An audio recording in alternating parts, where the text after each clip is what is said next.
عرشه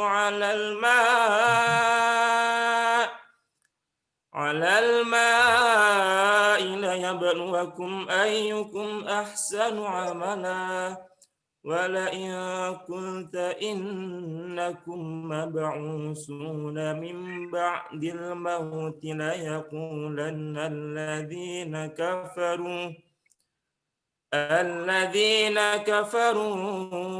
إن هذا إلا سحر مبين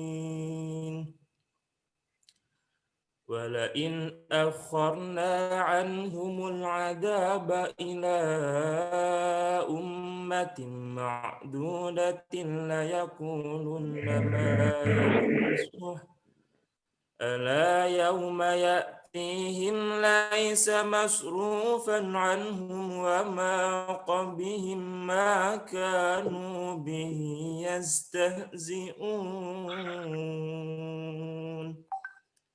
Shadaqallahul adzim. Sekian dari saya, banyak kurang mohon maaf. Wassalamualaikum warahmatullahi wabarakatuh. Terima kasih. Waalaikumsalam warahmatullahi wabarakatuh. Masya Allah, suaranya Mas menyejukkan hati. Mantap. Ya. Kalau boleh tahu itu surat apa ya, Mas? Surat Hud tadi, Mas. Surat Hud ayat 1. Itu menceritakan apa itu, Mas? Itu menceritakan tentang rezeki, Mas. Seperti itu ya, sesuai dengan tema kali ini. Ya. Bagus. Ya. Masih, Mas Alex ya. Lanjut ya untuk yang ketiga.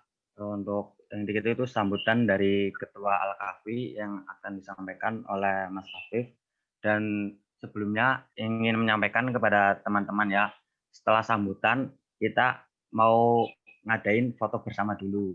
Kenapa kita mau ngadain foto bersama? Ini kan masih awal, masih pagi, jadi kan masih fresh gitu. Mukanya masih cerah lah. Berminyak gitu. Jadinya kita foto bersamanya di awal. Oke, guys. Oke. Ya, untuk Mas Afif dipersilakan untuk menyampaikan sambutannya. Baik. Assalamualaikum teman-teman semuanya. Waalaikumsalam warahmatullahi wabarakatuh. Jelas gak ini teman-teman? Jelas, Mas.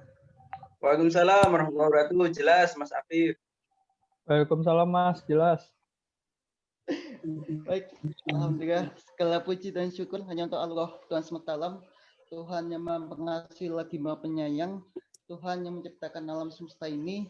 Hanya kepada Allah kita menyembah dan hanya kepada Allah kita meminta pertolongan. Alhamdulillah atas segala nikmat sehat. Semoga kita semua yang ada di sini dalam keadaan sehat walafiat ya. Amin. Salawat serta salam tidak lupa kepada junjungan kita Nabi Muhammad SAW. Sebelumnya saya ucapkan makasih kepada teman-teman semuanya yang sudah menyempatkan datang dan juga kepada Mas Yunan ya yang sudah meluangkan waktunya untuk bagi-bagi ilmu, bagi-bagi pengalaman ke teman-teman yang ada di sini mengenai mungkin saat dulu ya membangun usaha kopi petani di wilayah Jawa Tengah ya kalau nggak salah Mas. Yang pastinya ilmu dan pengalaman beliau sangat kita butuhkan walaupun kita belum punya bayangan ke depan apakah pengen membangun usaha atau tidak. Tapi seenggaknya kita punya ilmu, punya pengalaman yang dibagikan oleh Mas Junan supaya kalau kita ke depannya punya ide atau motivasi atau modal untuk usaha, teman-teman bisa mengaplikasikan ilmu dan pengalaman yang sudah didapat di kegiatan ini. Buat teman-teman yang sudah punya bisnis, walaupun masih kecil-kecilan ya, kayak Mas Haider ini udah punya bisnis ya. Seperti itu. Semoga kegiatan ini bisa membantu teman-teman dalam mengembangkan bisnisnya dan mempertahankan kan walaupun saat-saat kondisi pandemi saat ini. Wassalamualaikum.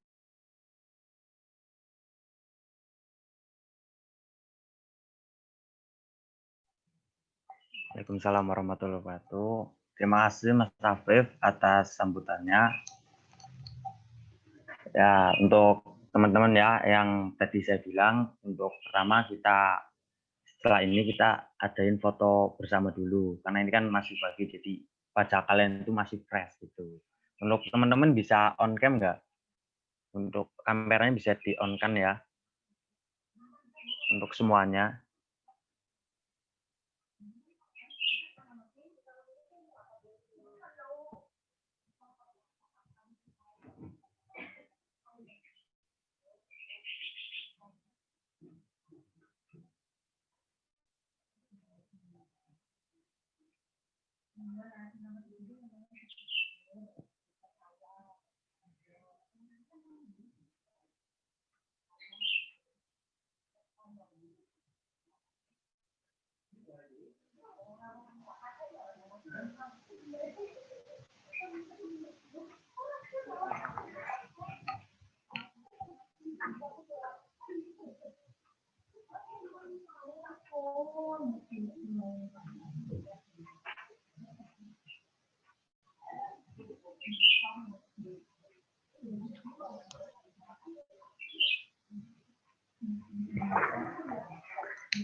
Mungkin untuk yang belum on cam bisa on cam ya. Untuk teman-teman yang lain.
Ini yang belum on cam, belum mandi atau gimana nih?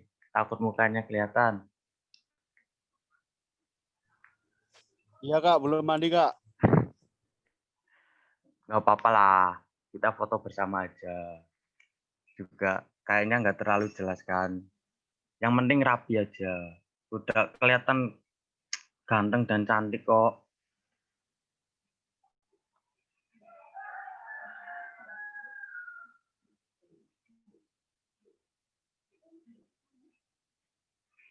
Udah. Kalau emang ada yang nggak bisa on cam, yaudah. Mungkin untuk yang on cam ya, tetap on cam dulu. Nanti saya aba-abain ya. Untuk fotonya bisa menghadap ke kamera ya. 1, 2, 3.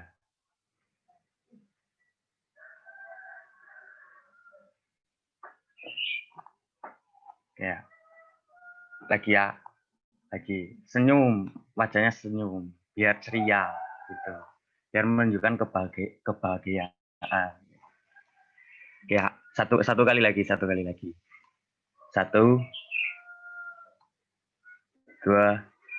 3.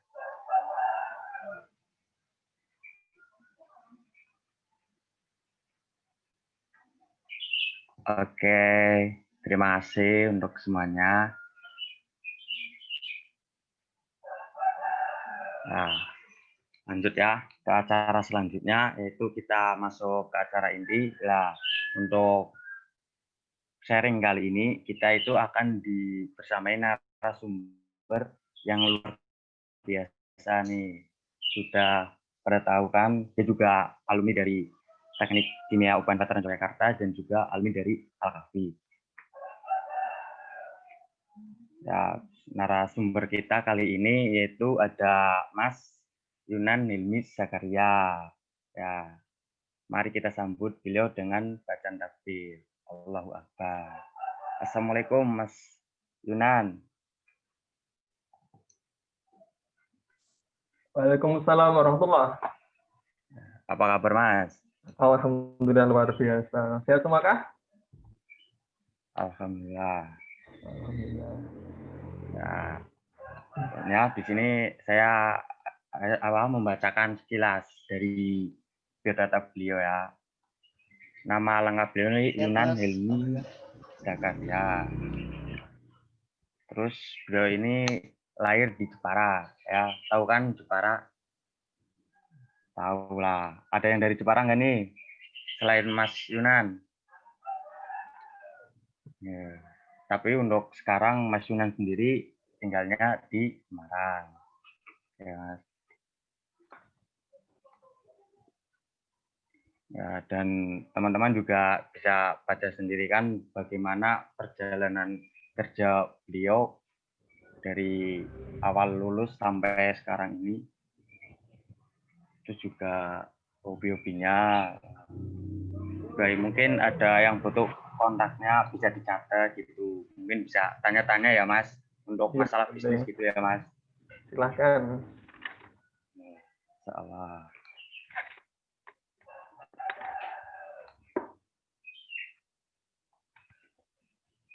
Ya Mas, ya. Mungkin itu sekilas dari biodata dari Mas Yunan sendiri ya. Wow. Untuk Mas Yunan mungkin ada yang mau disampaikan sepatah atau dua patah? Dipersilakan. Assalamualaikum warahmatullahi wabarakatuh. Waalaikumsalam warahmatullahi wabarakatuh. Terima kasih. Ini istilahnya ini sambung silaturahmi ya antara Al-Kahfi yang sudah alumni sama Al-Kahfi yang sedang menjabat ya. Ya, intinya seperti ini. Terkait dengan dunia usaha kan, semakin dini kita memulai suatu usaha, insya Allah tidak akan nunggu lama-lama untuk mencapai kesuksesan. Karena apa? Untuk lihat rasio jumlah entrepreneur di Indonesia dengan jumlah penduduknya itu masih sedikit yang berkecimpung di bidang entrepreneur. Apalagi untuk umat muslim sendiri. Bagaimana kita ketahui kan hanya 1 dari 10 orang terkaya di Indonesia itu yang orang muslim, yaitu Pak Hairul Tanjung. Jadi ini bisa menjadikan suatu mood booster atau penyemangat bahwa kita bisa memunculkan namanya jihad ekonomi, yaitu bahwa lebih baik kekayaan itu berada di tangan muslim, utamanya muslim yang bertakwa, agar bisa dikelola lebih baik gitu. Itu aja.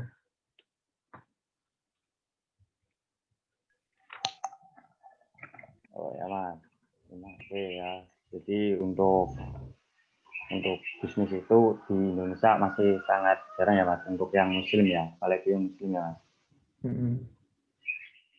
Ya Mas, gini Mas, mungkin bisa diceritakan ini. Ini kan Mas sendiri adalah owner dari Kopi Petani. Mungkin Mas bisa ceritakan lah awal mula dari bisnis Kopi Petani ini, dari awal merintis sampai sekarang itu gimana Mas? Kendalanya atau mungkin masalah yang dihadapi gitu Mas. Silakan Mas.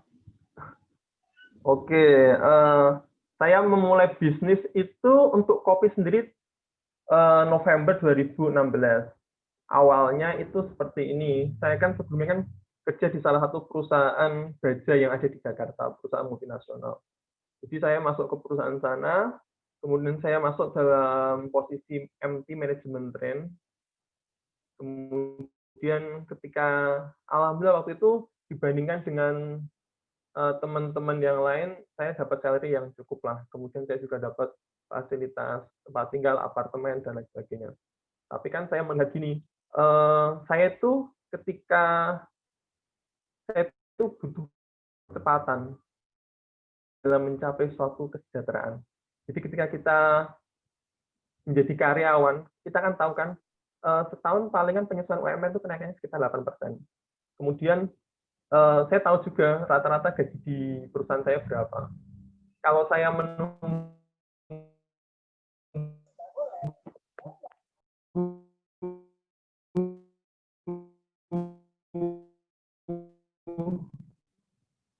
waktu yang berjam untuk melakukannya itu, saya pulang ke Jepara, kemudian di sana ada prospek kopi, kemudian saya ambil kopi dari petaninya, kemudian saya bawa ke Jakarta, awalnya hanya sekedar untuk oleh-oleh, ternyata menurut mereka yang pada suka kopi itu enak kopinya, lebih enak dibandingkan kopi-kopi yang berada yang lain.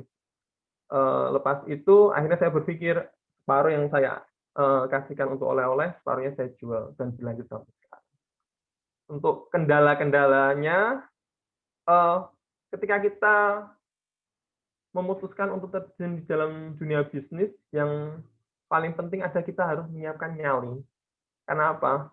Dunia bisnis itu dunia dengan ketidakpastian yang tinggi. Resiko besar. Resiko besarnya itu sebanding dengan apa yang didapatkan. Seperti itu, misalnya dalam kondisi pandemi seperti ini, belum ada satu bisnis pun yang ada itu pernah mengalami kondisi krisis seperti ini, yaitu krisis kesehatan yang sudah bersifat global. Tidak ada satupun perusahaan yang punya jurus andalan yang pernah mereka terapkan dalam menghadapi bisnis.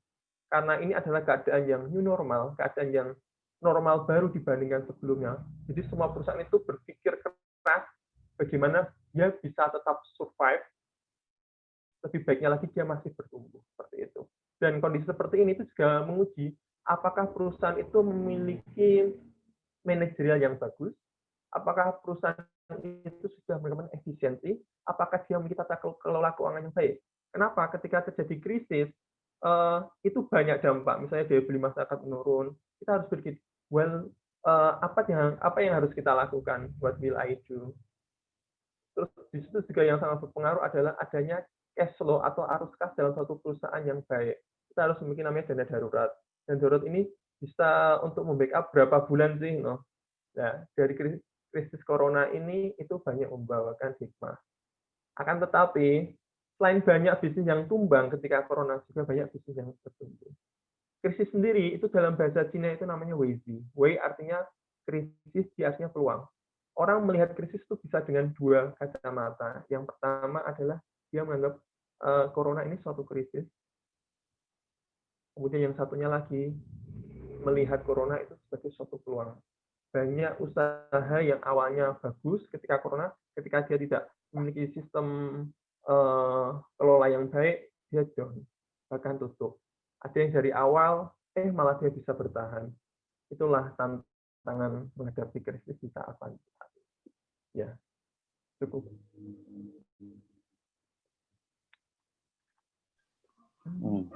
Berarti masa pandemi ini cukup membawa dampak ya, Mas?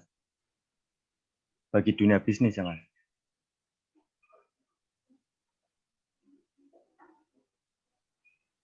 Karena istilahnya kan seperti ini. Adapun tahun 98 itu krisis ekonomi. Sudah tahu lah solusinya kalau krisis ekonomi, 98 krisis ekonomi. Terus 2008 krisis ekonomi, sudah pada ahli lah pengelolaan itu.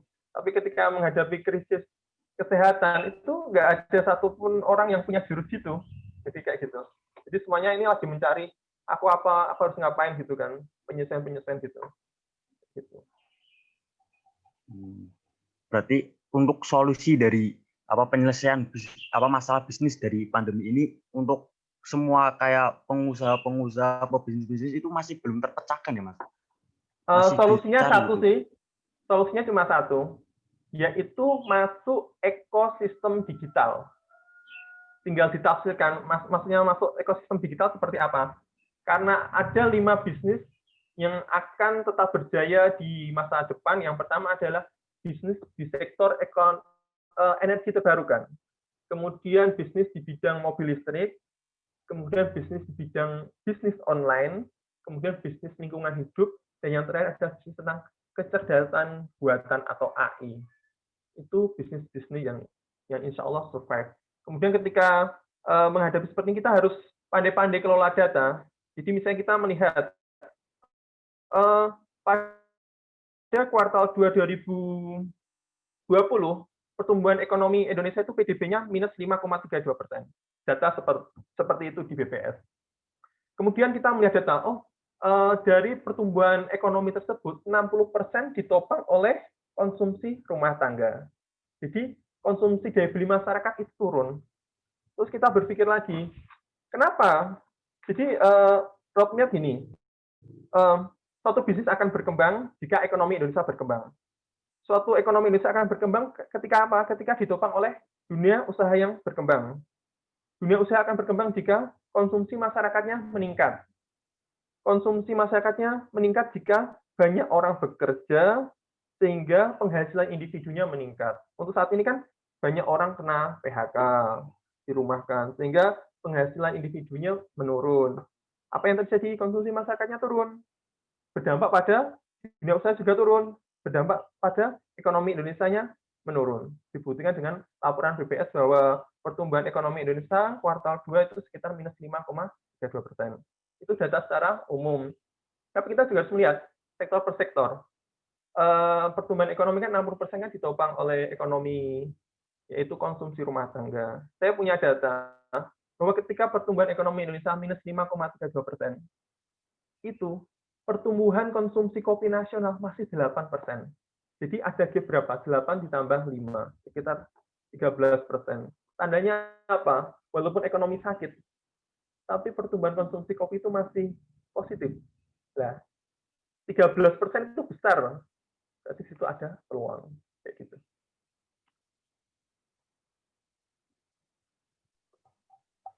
Jadi untuk pandemi ini, untuk di bidang bisnis kopi itu enggak terlalu berdampak ya, Mas? Tapi malah meningkat gitu ya, Mas? Berdampak bagi masih menggunakan sistem lama. Kan all system doesn't work. Sistem lama tidak bisa jalan. Tidak bisa bekerja. Intinya apa? Ketika dia bisnisnya masih konvensional, yaitu di offline-nya saja, tanpa menyentuh bisnis online, itu terdampak banyak. Di sekitar sini, Semarang, banyak kok usaha kopi yang gulung tikar. Terus banyak yang tutup, juga yang mengeluarkan strategi-strateginya. Kan misalnya dulu ketika sebelum corona, orang pergi ke kafe, mereka bisa berkumpul banyak. Tapi sekarang nggak boleh, kita harus melakukan social distancing kan, jaga jarak. Sehingga apa yang terjadi, bisnis itu turun. Terus apa yang mereka harus masuk ke bisnis online-nya. Mereka bisa masukkan produknya ke marketplace, ke website, seperti itu. Dan bisnis itu harus punya nilai lain. Aku punya bisnis, misalnya kopi. Kenapa aku beli kopi harus dari kamu? Apa sih nilai tambah dari produk kamu? Ya, kita harus punya identitas tertentu yang tidak dimiliki oleh orang lain. Ketika kompetitor punya keunggulan ini, kita harus punya keunggulan ini. Kompetitor punya kelemahan ini, kelemahan kompetitor itu harus jadikan keunggulan kita. Seperti itu. Intinya masuk ekosistem digital sih. Ekosistem digital salah satunya masuk ke bisnis online itu sendiri. Intinya di situ. Dan tahu sekarang uang itu mengalir kemana.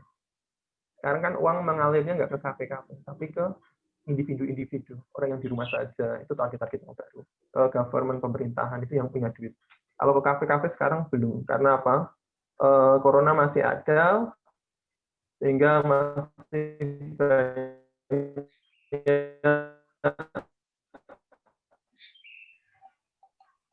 tidak bisa senormal dulu ya.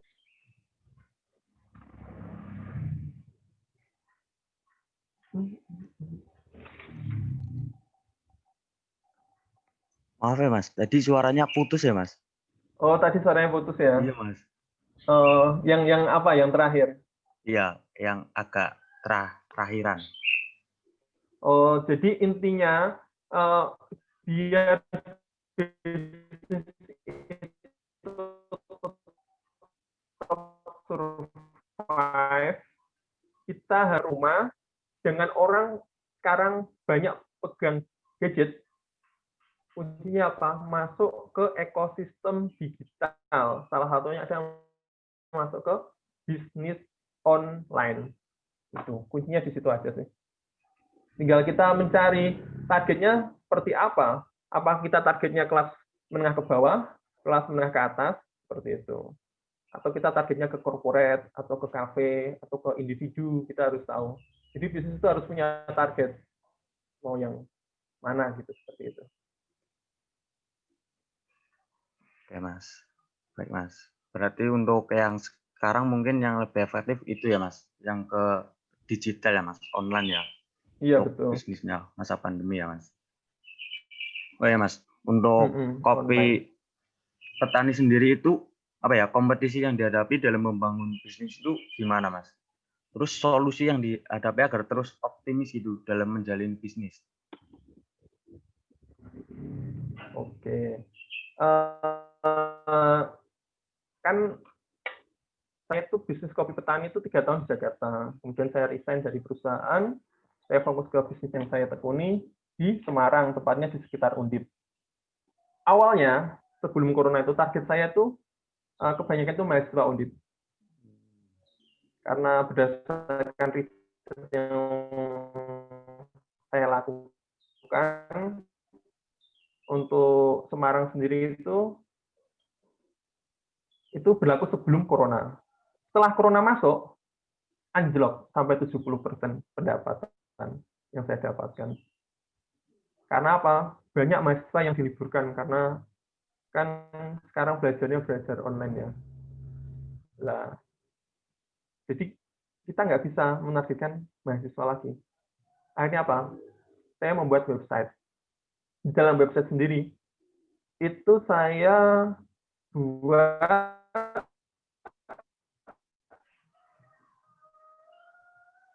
kemudian oleh tim saya kunci SEO, Search Engine Optimize.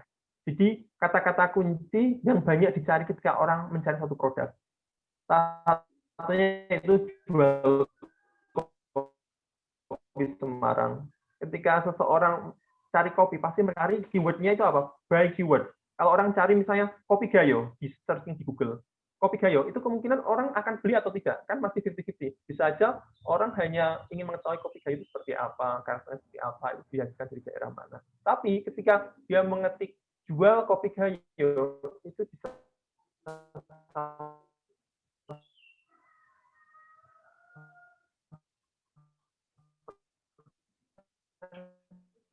orang itu mencari produk itu. Nah, itu paling banyak terdampak karena mereka mengalami gangguan pendapatan ya istilahnya. Akhirnya saya rubah targetnya dari menengah ke bawah. Awalnya saya garap, sekarang saya merubah ke menengah ke atas. Karena saya pikir mereka itu lebih saving ya, keuangannya lebih saving. Karena pendapatan mereka juga lebih banyak. Itu.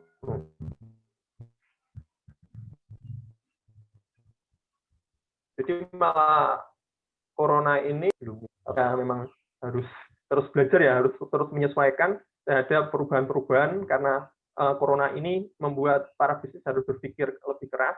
Ya mungkin dulunya dia hanya bisa sekedar berpikir sejauh inilah, tapi corona ini menuntut harus berpikir lebih jauh lagi biar lebih survive. Adapun terhadap kompetisi di Semarang sendiri itu di sini kan ada beberapa supplier kopi kan. Tapi kopi petani punya beberapa kelebihan yang dimiliki mereka. Saya pernah survei ke salah satu kompetitor, saya ke sana. Saya beli, saya tanya-tanya, kemudian saya simpulkan, dia kelebihannya ini, dia kekurangannya ini. Saya harus menjadikan kekurangannya dia menjadi kelebihan dari kopi petani. Yaitu kuncinya di situ.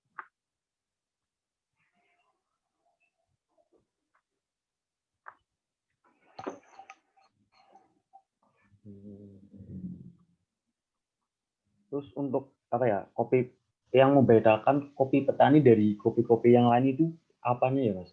Kalau boleh tahu. Yang spesial. Yang membedakan seperti ini. Kopi petani itu dia sebelum launching suatu produk itu diriset dulu pakai Google Trend. Jadi karena goal kopi petani kan menjadi national branding kan, brand nasional. Jadi pangsanya nggak hanya Curug Semarang aja, tapi lebih luas. Jadi misalnya saya ingin jual produk kopi, misalnya kopi Gayo, itu saya analisa dulu baik di Instagram maupun Google.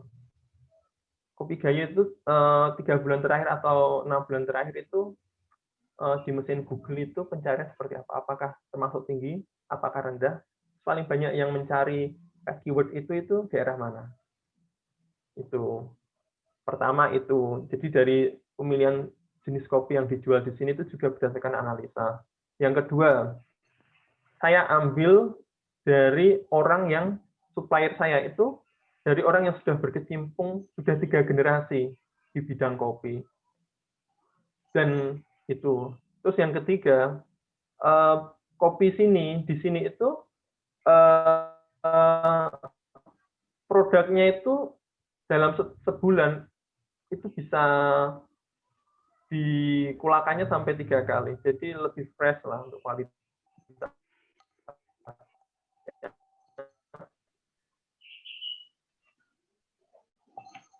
Kemudian di sini orang bisa melihat bijinya langsung, yang bisa bijinya apa aja, oke, apa biji. Terus itu. Jadi kami menjamin produk kopi petani itu fresh. Karena ada beberapa tipe customer ya, ada customer yang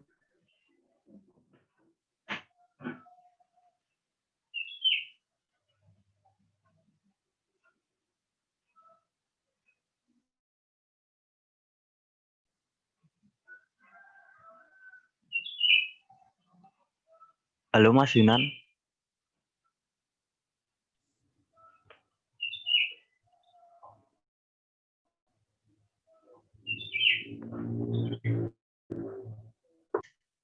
Oke. Sempat keputus ya Mas? Iya, kok tiba-tiba lost gitu ya?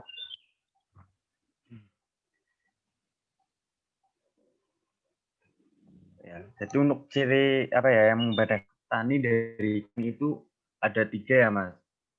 Iya.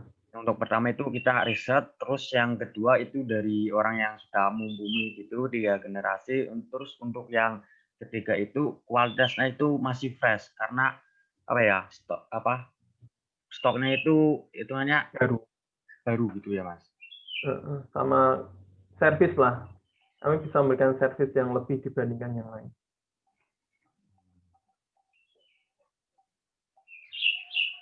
Mas, di sini apa ya, saya mau tanya lagi untuk gini, bagaimana cara meningkatkan motivasi kita ketika ingin membangun suatu usaha atau bisnis, itu gimana Mas?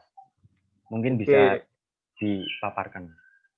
Oke, kan sebelum saya bisnis di kopi kan saya kerja di suatu perusahaan. Di sana saya itu banyak di training terkait dengan soft skill maupun hard skill. Salah satu yang di training ada terkait dengan manajerial. Dalam suatu bisnis perusahaan yang sudah menerapkan ISO, baik ISO terkait kualitas, ISO terkait lingkungan, maupun keselamatan kerja, pasti ada punya namanya target-target. Itu pola sistem manajerial berdasarkan pengalaman di perusahaan-perusahaan Jepang. Dalam suatu bisnis itu harus punya KPI, Key Perform Indicator, yaitu kunci-kunci performa indikasinya. Misalnya, kita jualan suatu produk, kita harus punya goal, harus punya blueprint-nya seperti apa. Misalnya, kopi petani itu punya beberapa KPI atau Key Perform Indicator. Pertama, terkait dengan revenue atau omset kotor. kita punya namanya omset kotor itu per bulan harus berapa omset kotornya. Plan-nya berapa, nanti aktualnya berapa. Kemudian kita punya namanya KPI, poin kedua ada net income atau pendapatan bersih. Itu berapa persen dibandingkan aktual revenue-nya. Kemudian performa cash flow-nya, arus kasnya seperti apa? Apakah dia termasuk sehat atau tidak? Kemudian yang keempat terkait dengan kartu stok.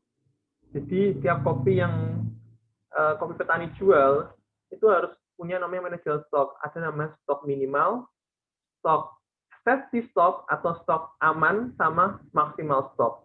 Biasanya kami bermain di antara safety stok sama maksimal stok. Kemudian yang terakhir adalah terkait dengan aset. Bisnis itu merupakan suatu usaha yang memiliki resiko yang besar. Karena dalam berbisnis itu seperti roda. Suatu waktu kita bisa di atas, suatu waktu bisa di bawah. Kita harus punya namanya aset. Setiap kali usaha ini jalan, kita harus menyisihkan, mengambil porsi sekian persen untuk aset. Untuk apa? Untuk pengaman ketika terjadi krisis. Itu. Terus yang terakhir adalah kita harus selalu melakukan continuous improvement. Kita harus melakukan inovasi terus-menerus. Kenapa? Kita belajar dari banyak brand yang sudah ada, contohnya Nokia. Nokia itu tidak melakukan kesalahan apa-apa, tapi kenapa dia terkena disruption? Dia tersisih dibandingkan yang lain. Karena apa? Dia itu inovasinya lama.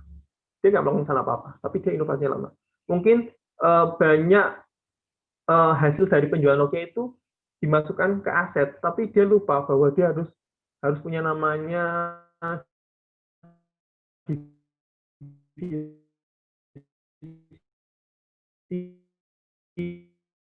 R&D, Research and Development. Insya Allah tidak akan mudah terdisruption. Kenapa? Ketika kita punya bisnis, kita tidak mendeskripsi bisnis kita sendiri, maka kompetitorlah yang akan mendeskripsi bisnis kita. Seperti itu. Dan kalau bisa dalam bisnis itu, bisnis di suatu barang yang mana harganya kita sendiri yang menentukan, bukan mekanisme pasar. Kalau mekanisme pasar, itu ya istilahnya misalnya gini, kita mau bisnis, misalnya minyak kelapa sawit mentah CPO. CPO itu harganya dikendalikan oleh pasar. Misalnya lagi panen, harga CPO jatuh karena masih mentah kan. Ketika CPO lagi nggak panen, harganya naik. Mau kita bisnis dikendalikan sama pasar model kayak gitu. Itu tidak bagus. Kenapa? Karena kalaupun kita bisa menjual barang itu dan kita pun cerdas untuk jual itu produk, itu palingan kita itu hanya bisa mendapatkan selisih $1 dibandingkan kompetitor terbodoh kita, gitu istilahnya. Dan kalau bisa mah bisnis bukan di produk komoditi, tapi di brand kita punya.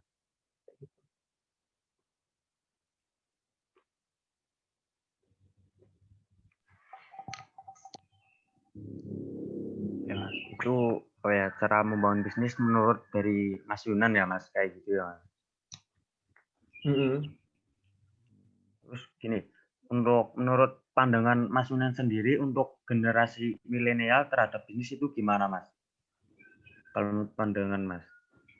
Kalau menurut saya mah milenial itu punya potensi yang sangat besar, apalagi tahun-tahun yang akan datang kan Indonesia mengalami bonus demografi. Jadi generasi mudanya itu lebih besar dibandingkan generasi tua. Tapi itu bisa jadi suatu berkah ataupun suatu petaka. Suatu berkah ketika bonus jumlah angkatan muda yang banyak itu bisa dikelola dengan baik. Dengan cara misalnya kualitas SDM-nya lebih unggul. Tapi ketika ini nggak dikelola dengan baik, malah bisa memunculkan namanya pengangguran baru. Apalagi ada yang tadi sempat saya ceritakan, bahwa salah satu bisnis yang akan berkembang di masa depan adalah kecerdasan buatan. Banyak nanti perusahaan yang akan menggunakan tenaga robot untuk bisnis mereka. Ketika SDM itu tidak unggul, tidak memiliki skill yang baik, yang tinggi, ya ngapain saya ambil orang ini padat karya itu jarang ya, karena mungkin ketika suatu bisnis padat karya itu kemungkinan harga jual produk yang dihasilkan itu akan mahal. Tapi ketika bisnis itu banyak otomatisasi menggunakan robot, itu dia bisa menekan cost dari pengupahan. Apalagi kita kan tahu kan, tiap tahun upah untuk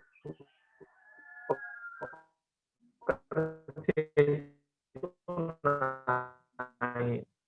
Itu yang diharapkan pengusaha lebih milih menggunakan robot lah untuk sistem otomatisasinya. Kayak gitu. Jadi ya siap-siap aja karena 5 bisnis yang tadi saya utarakan yang akan depan itu posisinya itu bukan they will come, bukan mereka akan datang, tapi they are coming. Mereka itu sudah datang. Sekarang itu lagi proses ke sana.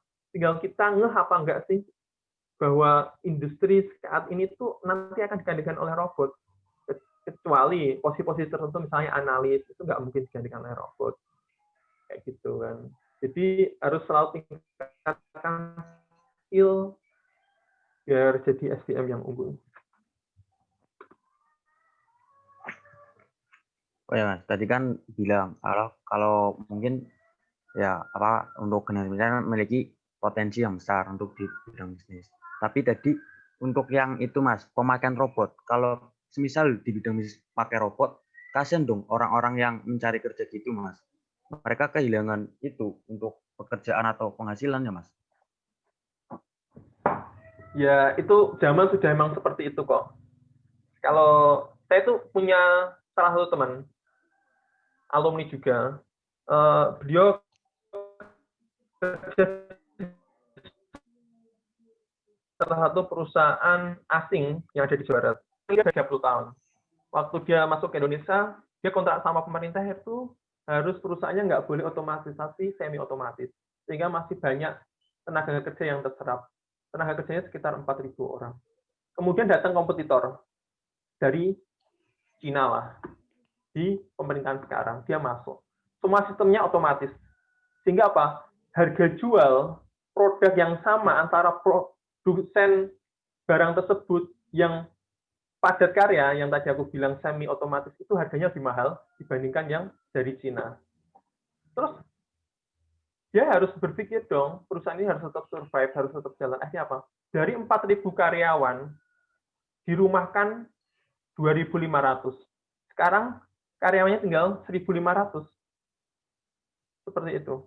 Jadi sekarang itu, banyak karyawan itu sama perusahaan itu bukan lagi aset, tapi liabilitas. Atau beban keuangan dari perusahaan sendiri. Jadi, kalau dalam dunia revolusi industri 4.0 itu ya nggak ada istilahnya kasihan, emang zaman untuk seperti itu. Ketika dia bisa menggunakan semi otomatis, dia bisa melakukan efisiensi sekian berapa persen, sehingga dia bisa menekan biaya produksinya, sehingga nilai jual produknya lebih kompetitif. Oke Mas, baik. Oh ya Mas, mau tanya lagi ini. Untuk menurut Mas Yunan sendiri ya, untuk membangun bisnis kopi sekarang ini merupakan passion atau bagaimana ya Mas? Kalau aku sih peluang. Kalau passion sambil jalan ternyata aku juga nyaman juga usaha kopi. Saya kan juga hobi kuliner ya. Siapapun yang bisa dimakan itu oke lah gitu. Oke.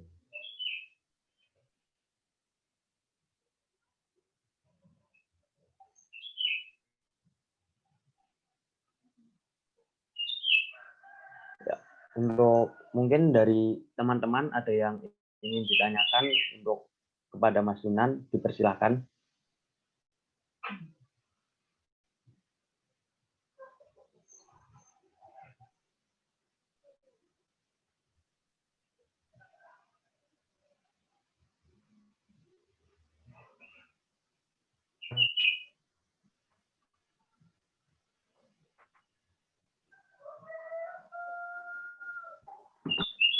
Berarti posisinya nggak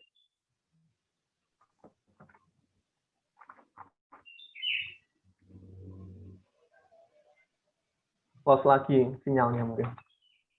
Gimana Mas? Maaf. Ya tadi terputus sinyalnya. Ada yang disampaikan lagi Mas? Mungkin. Ini posisinya masih kuliah online semua ya? Berarti Iya, nggak kumpul di Jogja semua ya? Oh, iya. mantap.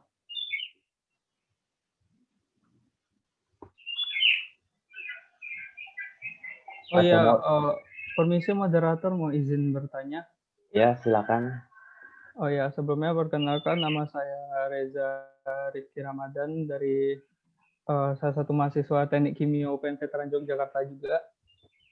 Oh ya Mas, mau nanya dong Mas, kan sekarang ini kan lagi membuka bisnisnya itu di bidang kopi gitu loh Mas. Nah, ada nggak Mas dalam dari keinginan Mas sendiri itu untuk membuka peluang bisnis di bidang lainnya pula selain kopi tersebut? Terima kasih Mas. Oke, terima kasih Mas Reza atas pertanyaannya. Bisnis itu kan ini kopi kan sedang saya rintis. Saya itu punya goal. Jadi saya akan eksodus atau melakukan diversifikasi bisnis di bidang yang lain. Itu ketika saya mendapatkan pendapatan sekian, saya berapa gitu kan. Tapi sebelum mencapai target itu, saya masih fokus di sini. Adapun yang saya lakukan belum diversifikasi bisnis, tapi diversifikasi produk. Beda. Misalnya diversifikasi bisnis kan, saya sekarang bisnis kopi, saya melakukan bisnis lain, misalnya saya usaha jualan bakery misalnya, cake gitu kan, itu diversifikasi bisnis yang tidak ada hubungannya. Tapi untuk saat ini, untuk mencapai target sebelum saya melakukan diversifikasi bisnis, saya melakukan diversifikasi produk. Yaitu selain saya jual kopi, saya juga jual alat kopi. Terus saya pun jual produk yang teh premium, kemudian ada coklat dan lain sebagainya yang masih ada hubungannya dengan kopi. Seperti itu. Harus punya goal dulu, karena kalau kita ini belum mencapai target yang kita tentukan, khawatirnya apa? Semua usaha nggak fokus. Ketika tumbanglah semua tuh. Kayak gitu. Wong belum panen kok sudah istilahnya mikirin yang lain kan? Nanti bisa-bisa semuanya itu gagal panen kan gitu.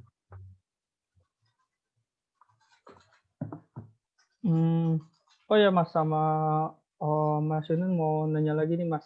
Kan biasanya kan suatu hal yang sulit di awal-awal bisnis tuh bagaimana cara kita membrandingkannya gitu loh Mas. Atau mempromosikannya. Kalau dari Mas itu strateginya gimana terkait hal tersebut Mas? Terima kasih Mas.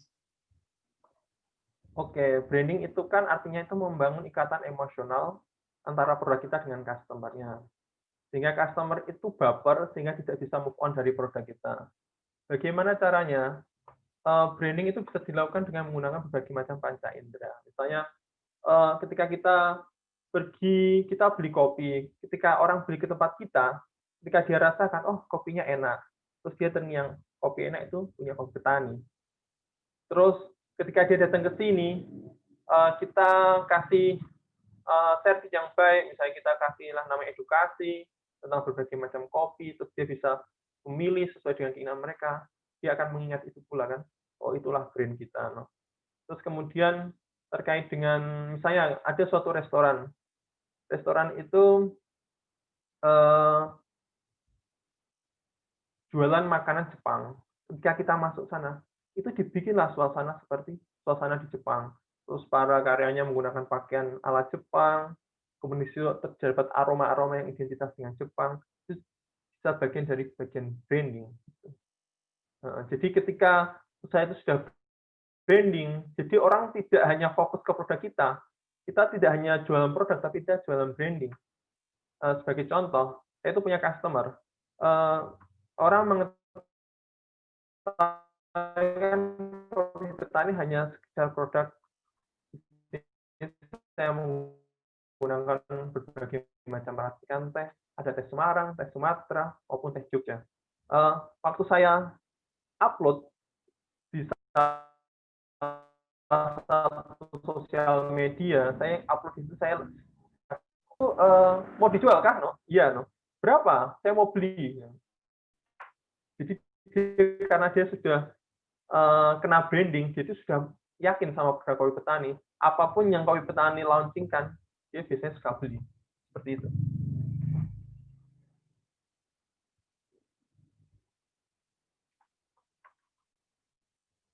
Oke. Mohon maaf Mas, tadi katanya suaranya putus-putus itu Mas. Untuk dari Mas Reza. Yang bagian apa? Yang branding apa ya Mas? Yang teh itu. Oh, yang teh.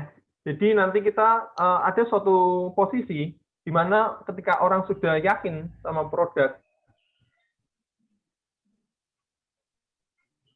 yang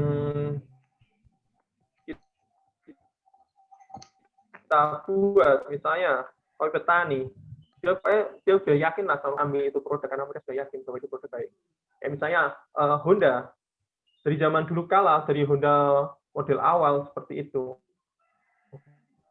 Karena dia sudah yakin bahwa Honda itu punya kualitas yang baik, hanya kan boom, meledak kan seperti itu. Jadi kepercayaan terhadap suatu branding itu terkait dengan reputasi.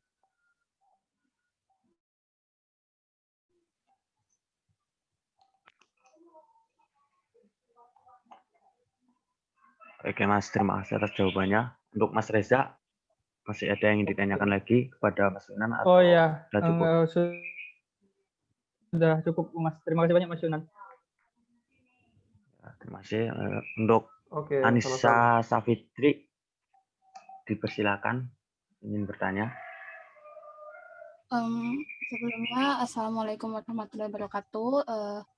Perkenalkan, saya Anissa Fitri dari jurusan Hubungan Masyarakat Angkatan 2020 UPN Veteran Yogyakarta. Sebelumnya saya izin bertanya kepada Kak Yunan Helmi. Saya ini kan punya rancangan ya. Saya ingin berbisnis di bidang kuliner. Nah, setelah mendengar cerita dari Kak Helmi ini, saya tuh sadar kalau yang terpenting itu untuk mengawali bisnis itu adalah membuat goal atau tujuan kita tuh seperti apa sebelum kita memiliki branding dan sebagainya.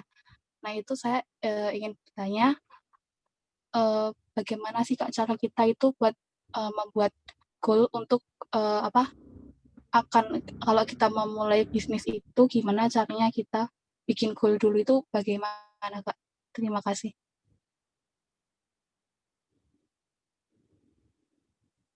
Oke, terkait dengan goal ya.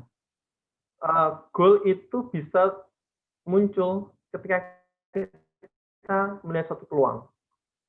Kadang orang ketika untuk mendapatkan informasi, sebagai teman untuk ngopi atau suatu teman teh. Tapi orang yang memiliki kepekaan terhadap peluang, ketika dia membaca suatu koran, dia akan mampu membaca peluang. Contoh, salah satu pendiri Asta namanya Bapak William Surajaya. Dia sekarang sudah meninggal. Dalam biografi yang saya baca, ketika dia baca koran, di situ disebutkan, ketika pemerintahan Orde Lama, jumlah kendaraan itu belum terlampau banyak. Dia pasti bilang, dia meyakini, sekarang jumlah kendaraan itu belum banyak. Pasti nanti pemerintah akan memikirkan ini untuk mengadakan jumlah kendaraan yang banyak. Pertama itu. Kemudian, waktu itu dibangun banyak infrastruktur. Infrastruktur pasti memerlukan aspal.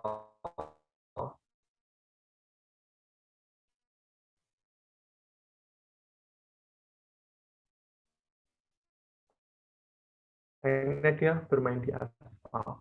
Dia perlu alat belar. Dia mau cari tanah yang murah sehingga dia bisa berbisnis di bidang agro, bidang pertanian, contohnya sawit. Kenapa sawit? Sawit dijual dengan harga dolar, kita kelola itu dengan harga rupiah. Kan kita tahu sendiri bahwa dolar sama rupiah kan sangat jauh kursnya. Seperti itu. Jadi pertama itu goal itu kita mau bisnis apa? Kita lihat peluangnya dulu dari data ekonomi misalnya. Oh, saat ini kok banyak ibu-ibu itu di rumah saja gitu kan. Kemudian mereka pada malas belanja jauh karena takut corona.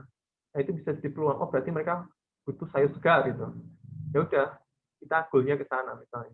Ibu-ibu yang seperti itu, utamanya yang tinggal di perumahan ya, karena orang yang tinggal di perumahan kecenderungan memiliki kantong lebih tebal daripada orang yang tinggal di kampung kan gitu. Kayak gitu. Jadi informasi berita dulu kita ambil itu untuk kita menentukan goalnya. Gimana?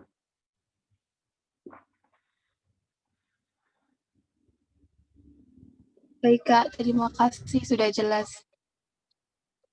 Oke, siap.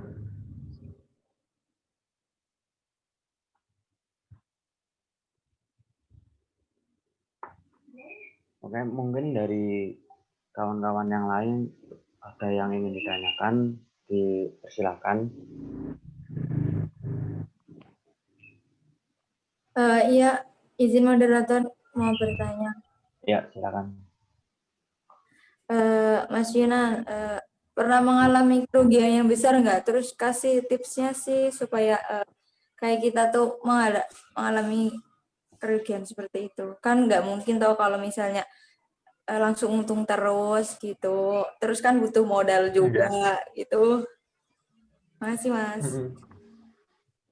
Oke, terima kasih pertanyaan Mbak. Saya awal merintis usaha kopi itu dulunya itu modalnya 200.000. Kemudian berjalannya waktu bagus. Kemudian ada suatu ketika itu saya bisnis itu naiknya pesat sampai naik ratusan persen. Kaget dong. Kemudian saya nyetok kopi itu berlebihan, melebihi kewajaran. Sudah nyetok banyak, qadarullah lepas itu jatuh. Penjualannya tinggal sekitar 10%. Terus otomatis kopi saya nggak diserap sama pasar dong.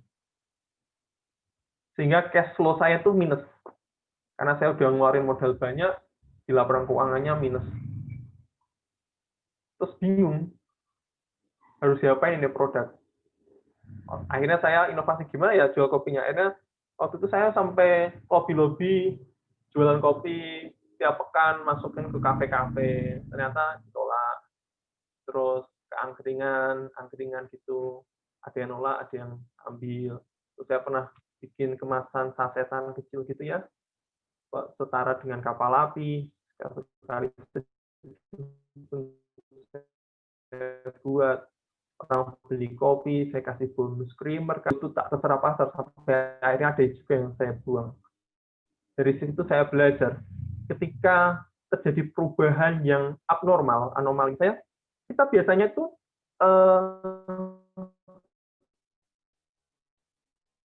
dalam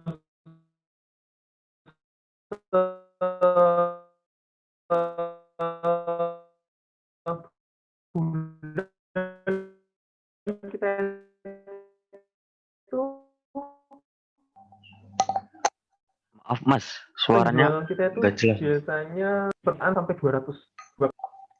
Ya, kita jangan sampai panik karena terjadi proses abnormal itu, tetap seperti biasa, tapi buat orang yang tiba-tiba ambil banyak, kita kasih tahu bahwa untuk ini kan saya punya kartu stok.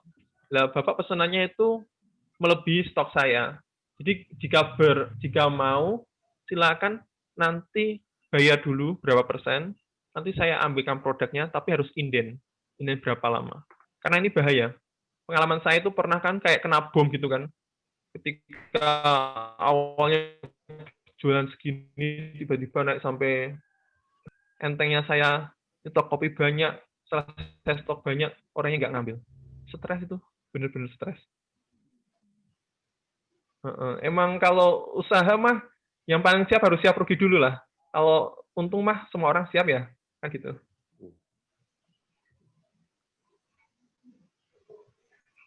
Iya Mas, makasih Mas.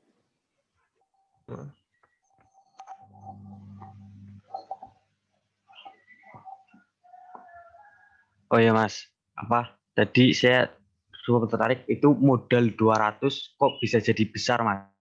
Itu gimana Mas keundangannya Mas? Bisa diceritakan mungkin Mas? Awalnya kan saya dari Jepara, terus saya dapat informasi dari teman, katanya di satu tetangga itu pada usaha kopi. Karena saya jarang pulang kan, saya nggak tahu juga kan. Terus saya main ke sana, terus saya dikasih tahu sama orang, Mas beli kopi di sini tuh enak gitu, petaninya. Saya main ke rumahnya, dikasihlah itu. Terus saya keluar rumah, ketemu bapak-bapak di pos ronda, dia bilang, ada yang lebih enak Mas, yang jual bukan bapak ini, bapak yang rumahnya di sini, no. Saya main ke sana, no. Ngobrol-ngobrol kan. Terus pulang-pulang, namanya orang desa ya, saya dikasih kopi gratis. Sampai berapa gitu, sekilo atau berapa. Saya mikir, kalau nerima gratis aja kayak kok nggak enak ya. Akhirnya saya beli 200.000 oleh, separuhnya saya buat oleh-oleh, terus kata teman-teman bilangnya kopi saya enak. Terus akhirnya waktu itu harganya 13.000, seingat saya itu sekitar 12 atau 13.000.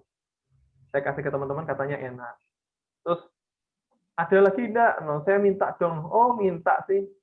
Beli dong gitu. Akhirnya saya ambil selisih, ya udah sih saya jual 15.000 kan.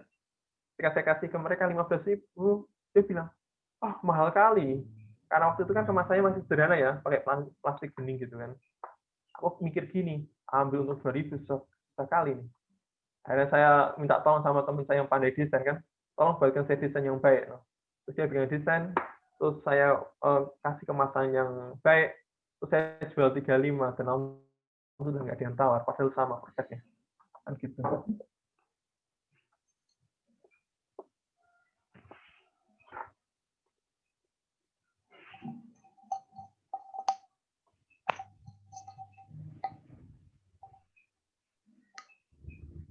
Intinya itu bagaimana strategi bisnis kita ya, Mas. Ya. Bagaimana untuk menarik minat pembelinya itu ya.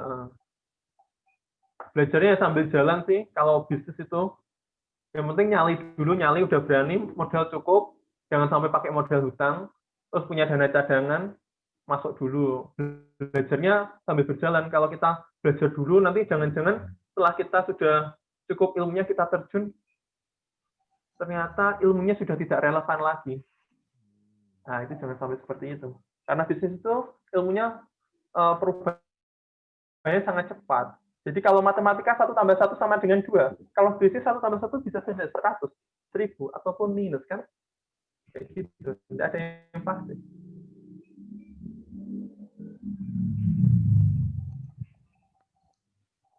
Oke, Mas. Terima kasih. Mungkin untuk teman-teman yang lain, ada yang mau bertanya lagi? Dipersilakan kalau ada yang ingin bertanya.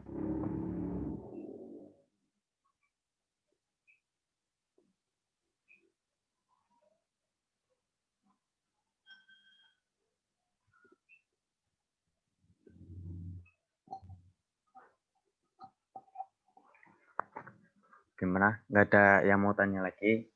Nah, mungkin dari Mas Sunan ada yang ingin disampaikan buat kita semua ini yang mengikuti acara ini, Mas. Oke, yang ingin saya sampaikan bahwa kita harus mulai merubah pola pikir. Apalagi ini saat pandemi ya. Saat pandemi aja itu orang yang misalnya di posisi atas di suatu perusahaan itu bisa berpeluang kena PHK. Jadi itu zona karyawan itu menurutku itu zona yang tidak nyaman. Kalau bilang orang jadi karyawan itu nyaman, tiap bulan dapat gaji. Kalau aku bilang itu tidak nyaman, karena kita tidak tahu performa perusahaan. Jangan-jangan perusahaan lagi sakit, tahu-tahu tanpa persiapan kita di PHK, itu kan mengerikan itu. Kalau saya bilang yang paling pekat ada perubahan pola kondisi ekonomi itu pedagang. Kenapa? Ketika daya beli masyarakat turun, pedaganglah yang pertama tahu. Kalau dalam dunia kerja kan kita tahunya kita berangkat pagi, pulang petang, tiap akhir bulan atau awal bulan kita dapat gaji. Kan kayak seperti itu. Kita juga nggak tahu kan di perusahaan itu apakah dia utangnya banyak, apakah sistem pengelolaan keuangannya bagus. Jangan-jangan kelihatannya kita kerja baik-baik, tahu-tahu kita dipanggil di rumah, kan itu mengerikan. Kalaupun awal mula kita kerja sebagai karyawan, niatkan untuk apa? Untuk cari pengalaman, untuk kita belajar sistemnya. Kita belajar sistemnya, bagaimana manajernya, bagaimana sistem skill-nya seperti apa, KPI, manajerial, dan lain sebagainya. Kita tiru itu, kita awal-awal bisa kok berjalan di 2 kaki. Jadi kerja sebagai karyawan, tapi kita punya sampingan bisa online lah. Itu lebih aman. Misalnya kita kan seperti sungai yang besar itu terbentuk dari banyak mata air. Tidak dari satu. Kalau kita punya banyak sumber income, insya Allah lebih baik daripada sekedar satu uang mengerikan kan gitu kan. Iya, seperti itu. Mulailah bisnis dari nominal yang kalian istilahnya itu ikhlaskan. Misalnya, saya mau bisnis, tapi saya tak punya modal. Terus tanya balik, kalau kau punya bisnis, kau keluarkan uang 500.000. Kalaupun nanti rugi, apakah kau bikin depresi? Kalau dia bilang, ya, coba kau mulai bisnis dari angka lebih kecil lagi. Oh, 200.000, gimana? 200.000, ketika kita mulai satu bisnis dengan angka 200.000, apakah membuat kamu depresi? Dia bilang tidak. Cobalah dari bisnis apa aja. Yang penting masuk dalam ekosistem digital. Jadi mulailah bisnis dari nominal yang kecil dengan nominal yang besar. Nanti insya Allah nanti bertumbuh. Yang penting punya KPI, punya goalnya seperti apa, dan memiliki tata kelola keuangan yang baik.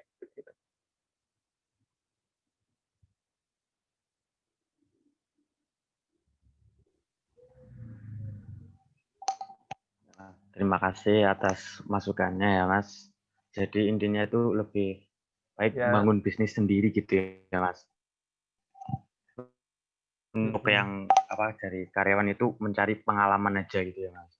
Pengalaman, cari modal, belajar, nanti sampingan dulu bisnisnya. Nanti kalau sudah yakin, mantap, lepas nggak masalah. Kalaupun tiba-tiba perusahaannya mem-PHK kamu kan kamu punya usaha kan, nggak bikin langsung stres gitu kan.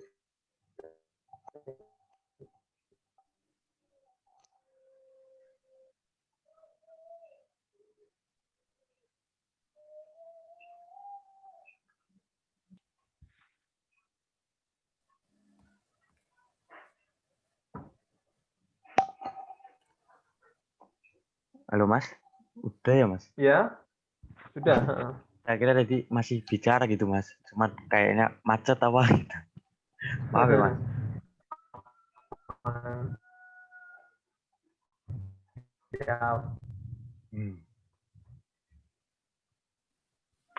Ya, untuk teman-teman yang lain, kalau ada yang ditanyakan, silakan ditanyakan sekarang.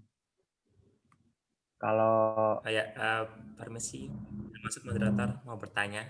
Ya, silakan.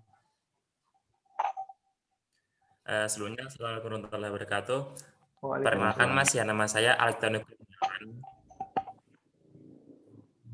Ya ini Mas, saya mau bertanya Mas, ini tadi menarik Mas ya mengenai awal mula kopinya Mas, itu saya dengar itu dari Jepara Mas ya. Nah, saya tertarik Mas, kira-kira bagaimana Mas ya cara atau strategi agar biaya pendistribusian itu bisa diperkecil Mas. Soalnya kan kalau kita lihat kan dari Jepara kan nggak juga butuh jarak, dari Jepara ke tokonya pasti juga butuh waktu dan juga butuh uang Mas ya untuk pendistribusian barang tersebut. Karena seringkali saya rasakan juga, saya ingin menjual suatu barang dan saya menjual satu barang, namun ongkos kirim barang tersebut itu malah lebih mahal Mas daripada biaya produknya, biaya barangnya. Jadi ketika misal barangnya itu seharga 50.000, seringkali ongkos kirimnya itu malah sekitar 100.000 itu atau 50.000 lah Mas. Misal barangnya itu besar. Nah, itu kayak menjadi sebuah kendala gitu loh Mas. Ketika pembeli ingin membeli, namun dia melihat ongkos kirimnya lebih mahal dari produknya, jadi seakan-akan pembeli itu kayak mengurangi rasa ingin membelinya gitu Mas. Nah, kira-kira strategi Masnya untuk meminimalisir atau menekan biaya pendistribusian maupun ongkir itu seperti apa Mas ya? Terima kasih Mas. Ya, ini maksudnya ketika saya beli kopi dari petani, apa ketika saya menjual produk? Mungkin dari petani bisa Mas, mungkin dari beli petani habis itu didistribusiin ke tokonya Mas, dan dijualnya juga kan pasti kan butuh. Oke, kalau kita jual produk sama dengan pasar, bentar ya, ada pakai data. Baik-baik Mas.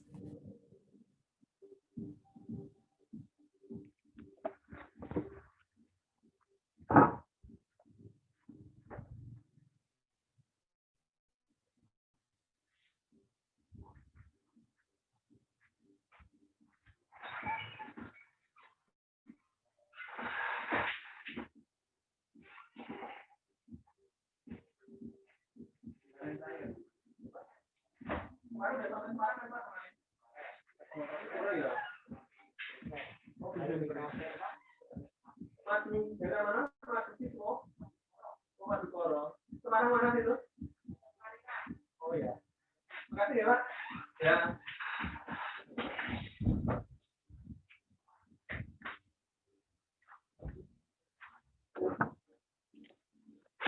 Oke, lanjut. Maaf gangguan tadi. Terkait dengan distribusi ya gini. Misalnya kita jual produk. Produk itu dijual oleh masyarakat pada umumnya dengan merek itu sendiri. Nah, kita beli kopi kapal api. Kopi kapal api kita ambil dari produsen harga mahal. Terus ada tetangga kita ambil produsen harga murah, kita jual. Pasti kita kalah lah kompetisi sama mereka. Kenapa? Karena kita tidak, salah satu kelemahan dalam dunia usaha itu ketika dia menjual suatu produk, dia tidak membranding. Lain cerita ketika kita membranding, contohnya Starbucks. Starbucks itu kopi 1 cup itu 60.000. Kalaupun dia kena ongkir mahal, nggak jadi masalah karena sudah mereknya Starbucks. Jangan-jangan yang bikin Starbucks itu kopinya kopi kapal api lagi. Kan bisa seperti itu toh. Jadi memang ongkir yang saya kenakan mahal. Tapi ketika sudah sampai di sini, kopi tersebut saya branding dengan merek saya sendiri. Jadi saya terserah, ketika saya menjual itu bukan suatu komoditas, suatu branding produk saya punya keleluasaan, mau saya jual mahal ya terserah saya, mau jual murah juga terserah saya mau dapat untung berapapun juga terserah saya, karena saya jual brand. Yang paling jelas, ketika kita ambil dari petani, kita harus membuat komitmen sama petani, yaitu stok aman, kualitas terjaga, sama komitmen di harga stabil. Itu. Kemudian itu yang ambil dari petani, kita sudah kemas pakai produk kita. Ongkir mahal kita naikkan harga, terserah karena target kita kan bukan orang menengah ke bawah, tapi menengah ke atas. Kemudian terkait sama orang yang beli terhadap produk kita, dia bilang, wah ongkirnya mahal kok, no. Ya emang misalnya aja pengen gratis ongkir, kita bisa arahkan ke marketplace. Tapi berdasarkan pengalaman saya, kalau orang sudah tanya marketplace, biasanya lepas itu. Tingkat closing-nya rendah. Kenapa? Tiba-tiba muncul rekomendasi dari marketplace. Produk serupa, harganya lebih murah. Seperti itu. Jadi pertama kita targetnya itu kelas menengah ke atas sih kalau mau kayak gitu. Orang menengah ke atas itu dia tidak fokus terhadap harga mahal, yang penting service oke, kualitas oke, kayak gitu.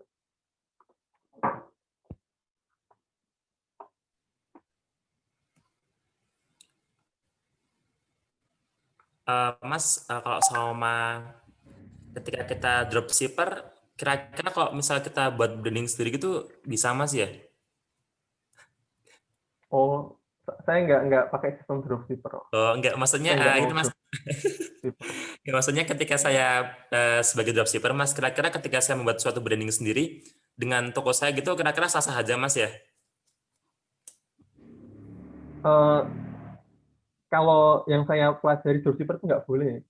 Karena kita jatuh satu gitu. produk, Jadi kita nggak pegang barang, terus kita cerita ngalor itu, terus barang itu dikirim sama orang lain, khawatirnya seperti itu. Jadi mungkin buat dropshipper, kalau buat branding kayaknya belum Mas ya?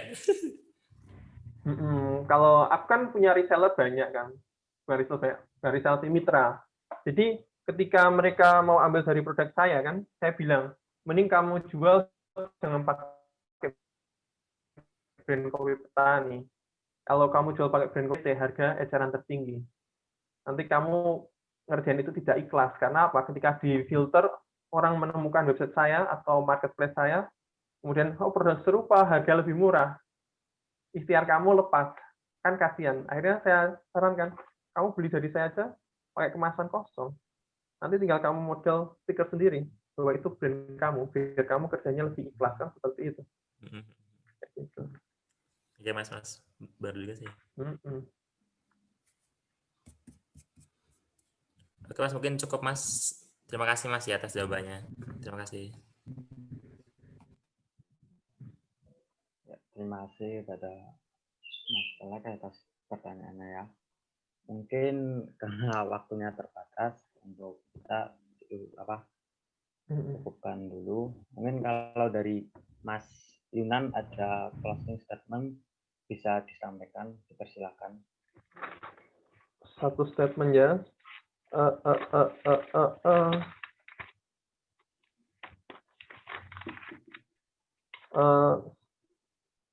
Satu statement itu gini, saatnya membuka mata untuk mengambil bagian dari pertumbuhan ekonomi. Kita harus jeli melihat setiap peluang untuk menjadi bagian dari pertumbuhan ekonomi yang inklusif. Ya, saatnya orang Islam itu melakukan revolusi jihad ekonomi, bahwa ekonomi akan lebih baik ketika orang-orang Islam yang bertakwa bisa memegang ekonomi, sehingga kesejahteraan bisa lebih baik. Jangan seperti buih di dalam lautan, kelihatannya banyak tapi tidak memberikan impact apa-apa kan. Seperti itu. Jadi jangan cuma jadi target pasar, tapi kita juga harus jadi pemain. Bukan sekedar penonton, tapi kita pemainnya seperti itu. Oke, Mas. Terima kasih atas closing statement-nya yang luar biasa. Dan semoga apa yang disampaikan dari Mas bisa tersalurkan oleh teman-teman semua dan bisa juga diterapkan untuk tadi yang materi atau pembelajaran yang didapat dari Mas. Mungkin karena waktunya juga terbatas, mungkin sekian dari kami dan sebelumnya terima kasih